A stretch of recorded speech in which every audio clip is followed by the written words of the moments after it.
Man, you just can't escape it. Yes. Everywhere you turn, it seems like there's another headline about carbs, another diet book topping the charts, another debate raging online about low carb versus low fat. Yeah. It feels like this whole back and forth has been going on forever. Oh, for sure. Yeah. And it can get pretty heated. I mean, like really heated. Remember that article in the San Francisco Chronicle from back in the day? I think it was around 2002. They described the whole thing as a diet war.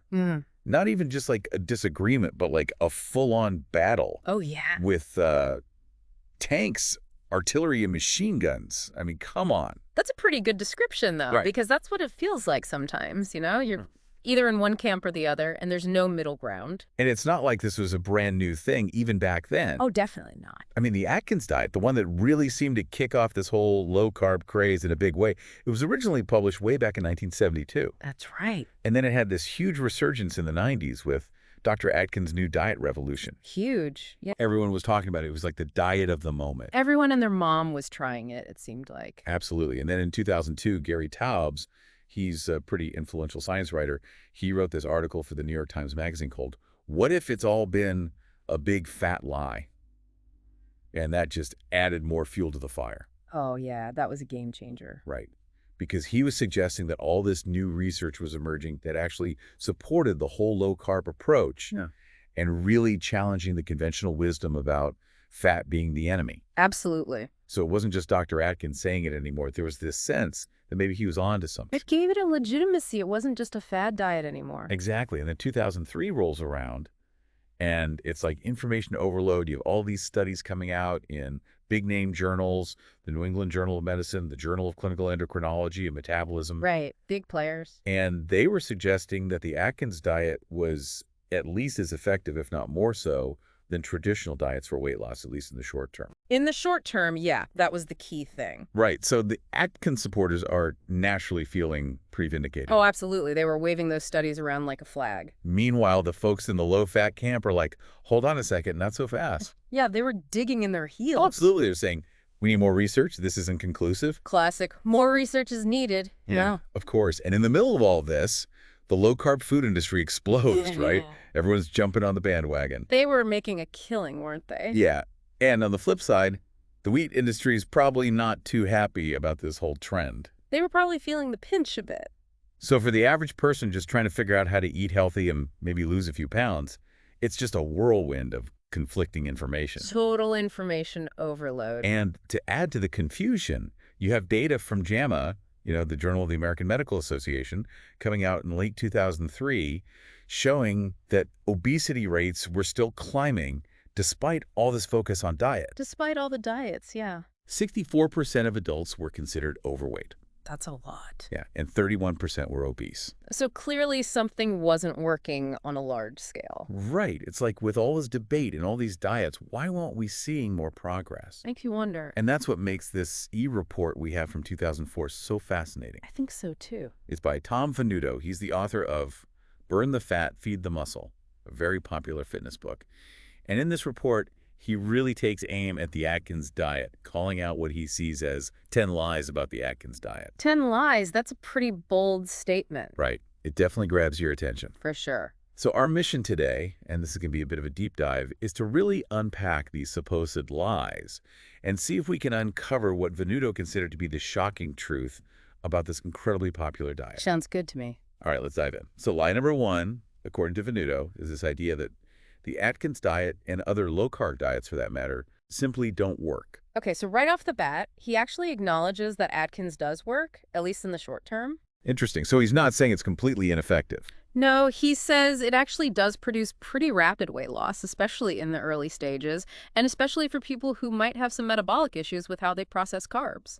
So he's conceding that people do see those initial results. Yeah, the research does seem to back that up, and he even points out that in those early phases, Atkins often outperformed the standard recommendations from groups like the American Heart Association, which were all about the high-carb, low-fat approach. So he's giving credit where credit is due, but then I'm guessing he shifts gears. He does. He asks a really important question. What do we even mean when we say a diet works? Good point, because if it's just about losing a few pounds quickly, then yeah, Atkins might fit the bill, but is that really the ultimate goal? Exactly. And Venuto's argument is that for a diet to truly work, it needs to be about long-term sustainable fat loss, not just a quick fix. And that's where he says Atkins and many other diets that promise rapid results fall short. They do, and he points to those same studies that showed the initial weight loss often showed people gaining the weight back once they stopped following the diet so strictly. So it's that classic yo-yo effect. Pretty much, you lose weight fast, but then it comes back just as fast. And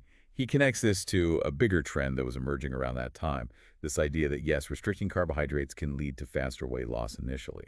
That seems to be pretty well established. But the question is, and this is the big one, can you sustain that weight loss over time?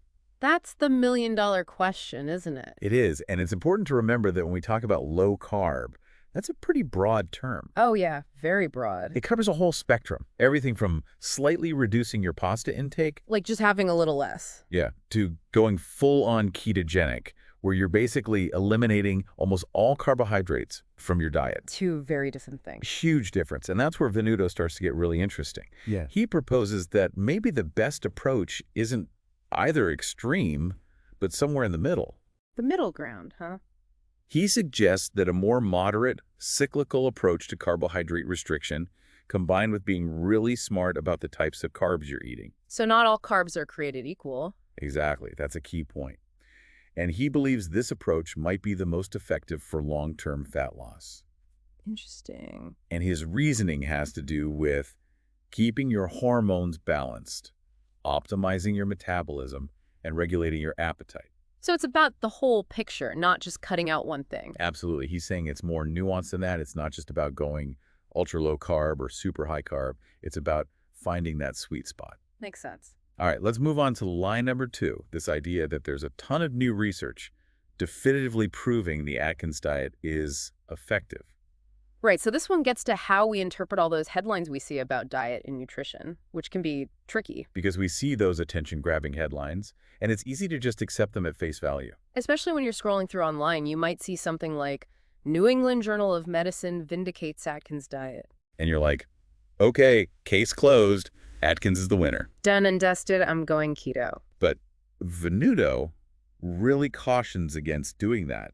He says it's crucial to actually look at the studies themselves. Go beyond the headlines. Absolutely. And see how the researchers themselves are interpreting their own findings. Because a lot can get lost in translation from a scientific study to a catchy headline. So much nuance can get lost. Yeah, for sure. And he points out that if you actually dug into those studies from 2003, the general conclusion was more like, Atkins is as effective as, or maybe a bit more effective than, conventional diets for weight loss, but only in the short term. Right, they weren't saying it was this miracle cure-all. Exactly, and almost every study included these important caveats like, these results are very preliminary or more research is needed. That more research is needed, you hear that a lot in science. Yeah, it's like the scientist's favorite phrase. Because there's always more to learn. Always. And then Venuto throws in this really interesting question. He points out that in many of those studies, the Atkins diet was being compared to the traditional food pyramid diet. The one we all grew up with. The one that was like 60–65% carbohydrates. Lots of pasta, bread, cereal. Exactly. And he's basically saying, well, maybe that diet wasn't so great either. Interesting point. So it's like maybe they were both flawed in some ways. Right. So even if Atkins was showing better results, doesn't necessarily mean it's the ideal approach. Maybe it was just better than another flawed approach. Right. So the takeaway is don't jump to conclusions just because you see some positive headlines about Atkins. Be a critical thinker. Look at the whole picture. Exactly. And remember that reducing carbs might be helpful, but that doesn't automatically mean you need to eliminate them completely. Okay, on to line number 3. The claim that these new studies prove the Atkins diet is healthy and doesn't raise cholesterol as previously believed. This one really gets into the whole debate about fats and cholesterol. Which has been going on for decades, it seems like. It has, and there are still strong opinions on both sides. Absolutely. But what's interesting is that Venuto highlights a study from May 2003, published in the New England Journal of Medicine, which compared Atkins to that traditional food pyramid diet. The high-carb one. Right, and they found some pretty surprising results. The participants on Atkins actually had a bigger increase in good HDL cholesterol. That's the one you want more of. Exactly. And they also had a more significant decrease in triglycerides. which are also linked to heart health. Right, so it's like some of the things people were worried about with Atkins, the high-fat intake, weren't actually playing out the way they expected. And the lead researcher on that study, Gary Foster, he even said, our initial findings suggest that low-carb diets may not have the adverse effects we anticipated. So they were kind of surprised by their own findings. It was challenging that old dogma about saturated fat being the ultimate evil. Which was the prevailing thought for so long, and it's what made a lot of health professionals so skeptical of the Atkins diet and other high-fat approaches. Absolutely. But then you had people like Mary Enig and Uffe Ravenscoff starting to question that whole idea. They were kind of the pioneers of the fat is not the enemy movement. Right, and this new research seemed to be providing some evidence to support their views. So it was a pretty big deal at the time. It was. But Venuto is careful to point out that it wasn't as simple as everyone on Atkins has perfect cholesterol now. It's never that simple, is it? Never. There were a lot of nuances to these studies. For one thing, some of the participants in those studies weren't even adhering strictly enough to the Atkins diet to reach ketosis. So they weren't really doing Atkins as it was intended. Right, and in some cases, people were taking cholesterol-lowering medications, which obviously would affect the results. Makes sense. And then there's the fact that some people on Atkins actually saw their total cholesterol levels increase. So it wasn't a universal positive effect? Exactly. It was more complex than that. And Venuto suggests that maybe for some people, the improvements they saw were simply because they were cutting out a lot of the refined sugar and unhealthy fats from their previous diet. So just removing those things could have had a positive impact. Absolutely. And there's also the fact that losing weight itself can improve your cholesterol numbers. That's true. So it's hard to isolate the effects of the diet itself. Exactly. And this brings up a really important point that Venuto emphasizes, which is that not all fats are the same. Oh, yeah, that's huge. We know that trans fats, those artificial fats they put in processed foods, are bad news. Really bad. But then you have things like the fats found in salmon, which are actually good for you. Super healthy. And the thinking around saturated fat, the kind you find in things like red meat and eggs, was starting to shift. Was becoming more nuanced. The idea that maybe when consumed in moderation, and especially in the context of a diet lower in sugar, those naturally occurring saturated fats might not be as harmful as we once thought. So it's not just fat is bad, it's more complicated than that. Exactly, and that's Venuto's main point. He's saying that the fat phobia was probably an oversimplification, but that doesn't mean we should just start eating unlimited amounts of fat, especially saturated fat. Moderation is key. Always. And he's saying that back in 2004, it was still too early to declare very high-fat diets as definitively healthy in the long term. We needed more research, more long-term studies. Which is something we still need today, really. Absolutely. The debate continues. Okay, on to lie number 4. The belief that the Atkins diet will help you keep the fat off for good. This gets to the heart of what makes a diet successful long-term. Sustainability. Exactly. And Dr. Atkins himself was very confident about the long-term effectiveness of his diet. He said it was so perfectly adapted to use as a lifetime diet that the weight won't come back. So he was pretty sure people could stick with it and keep the weight off. Yeah, he believed in it, for sure. But Venuto immediately challenges that. He brings up this fundamental principle of weight loss, which is that the more extreme the diet and the faster the initial weight loss, The harder it is to maintain. the harder it is to keep those results over time. So those crash diets, the ones that promise you'll lose 10 pounds in a week? Yeah, they might work in the short term, but they're usually not sustainable. Not for most people anyway. Right, because they require such drastic changes that most people can't keep up with them forever. And that slower, more gradual approach, even though it's not as sexy or exciting? It doesn't sell as many books. Definitely not. But it tends to be more realistic for most people. It's about making changes you can actually live with long term. Exactly, and that's a really important concept. But the problem is those promises of rapid weight loss, like what Atkins was promoting, they're very appealing. Oh, for sure. Who doesn't want to lose 4 pounds a week? Or even up to 15 pounds in the first 2 weeks, like Atkins claimed. It sounds amazing. It's like a magic bullet. But the key questions, as Venuto points out, are, what kind of weight are you losing? Is it mostly fat? Or is it water weight, glycogen, even muscle mass? That's a really important distinction. It is, because you can lose weight without losing much fat. And then the second question is, can you realistically stick to this diet long term? Because if you can't, the weight will come back. And the data, according to Venuto, suggests that most people who try low-carb diets like Atkins don't manage to maintain that initial weight loss for more than a year. Not even a year. And many people drop out even sooner than that. They just can't keep up with the restrictions. It gets too hard, too restrictive, too boring. And Venuto quotes Keith Ayub, who's a registered dietitian and a spokesperson for the American Dietetic Association, and he said something really interesting about those 2003 studies on Atkins. What did he say? He said, 12 months is an equalizer. You hit a wall, your lifestyle starts to be affected, and you get bored. A high dropout rate is a sign that extreme diets can be difficult to maintain. It's like that honeymoon phase wears off. Exactly, and then reality sets in. So Venuto's point is that even with those initial positive findings about Atkins, the long-term results were still a big unknown. Especially back in 2004. Right. They were starting to do longer-term studies, some following people for 5 years or more, but those weren't available yet. Right, so it was still too early to say for sure whether Atkins was truly effective for long-term weight loss. And Venuto's prediction was that those longer studies would show that Atkins and other restrictive low-carb diets were no more effective in the long run than any other type of restrictive diet. Interesting. So he's saying it's not really about the carbs, it's about the restriction. That's what he seems to be suggesting. Okay, so that brings us to lie number 5. And this one is a classic, the idea that calories don't count and you can eat as much as you want while on the Atkins diet. Ah, yes, the magical diet that defies the laws of thermodynamics. Dr. Atkins himself was a big critic of the calorie theory. He thought it was unnecessarily restrictive and negative for dieters. I can see where he's coming from. Focusing on calories can be kind of a drag. For sure, but Venuto is pretty clear that this idea of being able to eat unlimited amounts on Atkins and still lose weight is just not true. No, he's definitely not on board with that. But there is an interesting element to this that he explains. Okay, what is it? So when you go very low carb, like in a ketogenic diet, your appetite does tend to decrease. Oh, that's true. I've heard that from people who've tried it. And you feel fuller for longer. Mm-hmm. This is partly because fat is more satiating than carbs. So you end up eating less without really trying to... Right. You're not consciously restricting calories. You're just not as hungry. That makes sense. But Venuto is very firm on this point. That doesn't mean you can eat unlimited quantities of food and still expect to lose fat. He's saying there's still a limit. Absolutely.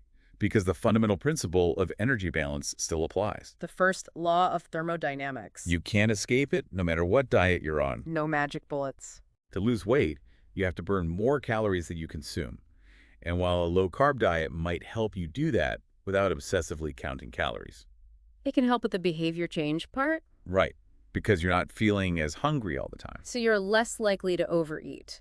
But it doesn't give you a free pass to eat whatever you want in unlimited amounts. Okay, on to lie number 6. And this one builds on the last one a bit. It's this claim that a brand new study just proved the Atkins diet gives you a metabolic advantage, so you really can eat as much as you want. So it's that calorie thing again, but now with a scientific twist. Right, and this time there's actually a study involved. It was a 12-week study from the Harvard School of Public Health, and it was presented in October 2003. So pretty recent at the time. Yeah, and what they found was that both the low-carb group and the standard high-carb, low-fat group lost about the same amount of weight. So no real difference there. But here's the surprising part.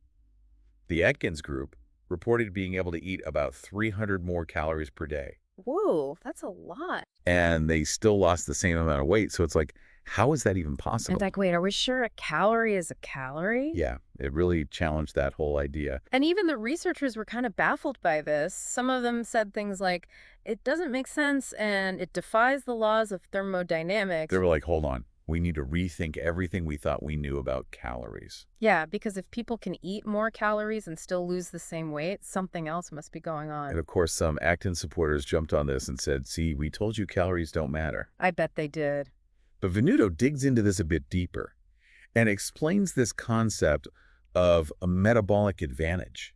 Okay, so what is that? So basically, he's saying that not all calories are created equal.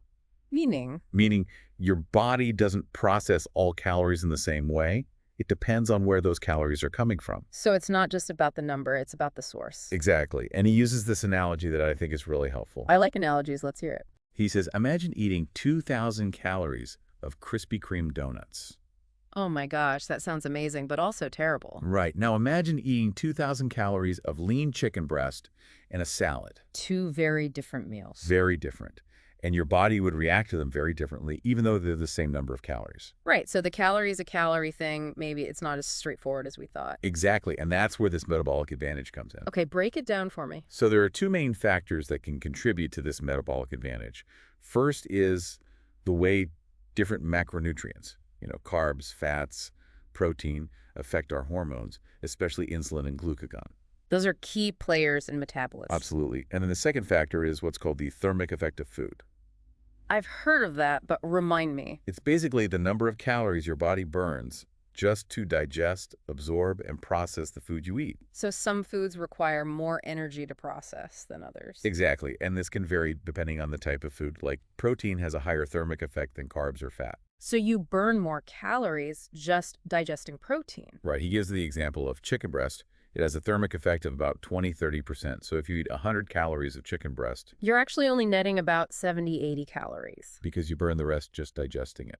Interesting. So that could be part of what they were seeing in that Harvard study? It could be because the low-carb group in that study wasn't eating the typical high-saturated fat Atkins diet. Really? So what were they eating? They were eating more fish, chicken, salads, vegetables, and unsaturated oils. So more of a high-protein approach, not necessarily super high-fat. Exactly. And the study director even speculated that maybe the low-carb group was burning more calories just through digestion. So the thermic effect of food might have been a factor? It could have been, but here's the important point that Venuto emphasizes. No study has ever shown that you can eat truly unlimited amounts on any diet and still lose weight. So there are still limits. Always. Even if you do have a slight metabolic advantage, that doesn't mean you can just eat whatever you want. Okay, that makes sense. All right, moving on to line number 7. The claim that the Atkins diet causes faster and greater fat loss than conventional diets. Okay, so this one gets to that desire for quick results that a lot of people have when they start a diet. Everyone wants to see those pounds melt away quickly. Instant gratification. Right, and most health experts recommend a safe and sustainable rate of fat loss of about 1–2 pounds per week. Slow and steady wins the race. But Dr. Atkins was claiming people could lose 8–15 pounds in the first 2 weeks. Much more aggressive. Huge difference. And Venuto points out that Atkins, like many diets that promise quick results, focuses on that total weight loss number. The number on the scale. Exactly. But they don't always distinguish between overall body weight, water weight, actual fat loss, and even muscle loss. Because you can lose weight without losing fat. Exactly. You can lose water weight, you can lose muscle mass, but that's not the same as losing fat. And losing muscle is actually counterproductive. It is, because muscle burns more calories at rest. So the more muscle you have, the higher your metabolism. So what Venuto is emphasizing here is that we need to shift our focus to fat loss, not just weight loss. Fat loss is the real goal. And to do that, you need to be tracking things like your body fat percentage and your lean body mass. So it's not just about what the scale says. He's saying don't get too excited about those big drops on the scale in the first couple of weeks, because they might not be mostly fat. Could be mostly water weight. Okay, let's move on to line number 8. And this is a big one.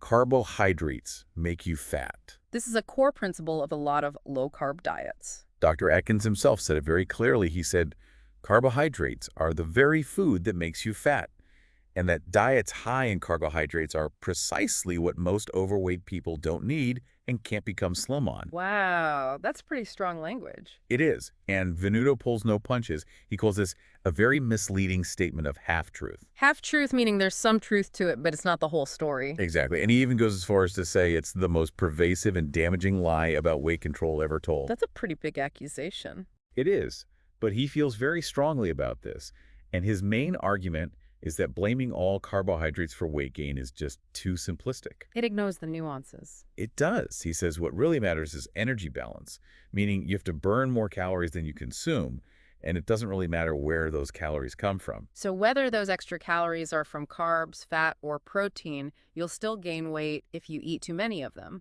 Exactly. But he does acknowledge that not all carbohydrates are created equal. So he's making a distinction between different types of carbs. He is. He talks about good carbs or natural carbs, like the ones you find in fruits, vegetables, and whole grains. Those are generally considered healthy carbs. Right. And then he talks about bad carbs or refined carbs, like the ones found in white flour, sugar, processed foods. Those are the ones that are more likely to contribute to weight gain. So it's about making smart choices about your carbs. Exactly. He even suggests that we should always use the terms refined or natural when we're talking about carbs, so we just lump them all together. Good point, because saying carbs are bad is just too broad of a statement. It is, and what's interesting is that Dr. Atkins himself actually does make this distinction between good and bad carbs in his book. Really? He does, but he still recommends eliminating almost all carbs, even the healthy ones, during the induction and weight loss phases of his diet. So he kind of contradicts himself a bit there. He does, and Venuto's point is that this extreme restriction is what leads to that rapid initial weight loss, which makes it seem like carbs are the enemy. Because you see those quick results and you think, okay, carbs must be the problem. But again, he brings us back to those key questions. What kind of weight are you losing, and can you maintain that loss over time? Because if you can't keep up those extreme restrictions, the weight will likely come back. And Venuto concludes that a truly healthy and sustainable fat-burning diet should be built around natural, whole foods. And that includes natural carbs in moderation for most people. So it's not about eliminating carbs completely, it's about choosing the right ones and eating them in moderation. Okay, on to line number 9. The idea that ketosis makes you feel better and doesn't affect your performance. So we've talked about ketosis a bit already. It's that metabolic state where your body starts burning fat for energy because it doesn't have enough carbs. And it's a key part of very low-carb diets, like Atkins. Right, so the claim here is that being in ketosis actually makes you feel better and doesn't negatively impact your physical performance. More energy, better mental clarity, all that. But Venuto challenges both of those assertions. He doesn't buy it. Not really, no. He explains that while the body can use fat, protein, or carbs for fuel, carbs are actually the preferred and most efficient source of energy for our bodies, especially when it comes to intense physical activity. So for things like sprinting, weightlifting, high-intensity interval training, carbs are king. Yeah, that's where they really shine because our muscles rely on glycogen, which is stored carbs, to fuel those intense bursts of activity. So if you're severely restricting carbs, your performance in those types of activities is likely going to suffer. Yeah, your muscles just won't have the fuel they need to perform at their best. And he clarifies that while fat is a more concentrated source of energy, meaning it has more calories per gram, It's a denser fuel source. it's not necessarily a more efficient source for activities that require quick energy. So for those quick bursts, you need carbs. Exactly. So for athletes, bodybuilders, anyone who's really active, a very low-carb diet is probably not the best choice. Because it's not going to support their training and performance goals. He does suggest that very low-carb diets might be okay for people who are mostly sedentary, very overweight, or have physical limitations that prevent them from exercising. So for those individuals, the performance aspect might not be as important. And he acknowledges that some people on Atkins do report feeling more energetic after they adapt to the low-carb lifestyle. I've heard that too, especially from people who were eating a lot of processed carbs before. But he suspects that this is more common among people who weren't very active to begin with. So the energy boost might be more about cutting out the junk food than about being in ketosis. It's possibly, and he makes a really strong point that trying to combine a very low-carb diet with a high level of activity is usually not a good idea. You're likely going to feel drained and your performance will suffer. And he really emphasizes that the best approach for long-term fat loss is a balanced diet of natural foods, including carbs, combined with regular exercise. So it's that holistic approach again. Yeah, exactly. He says that increasing your energy expenditure through exercise is much more effective than just focusing on restricting calories. It's about moving more, not just eating less. Host speaker.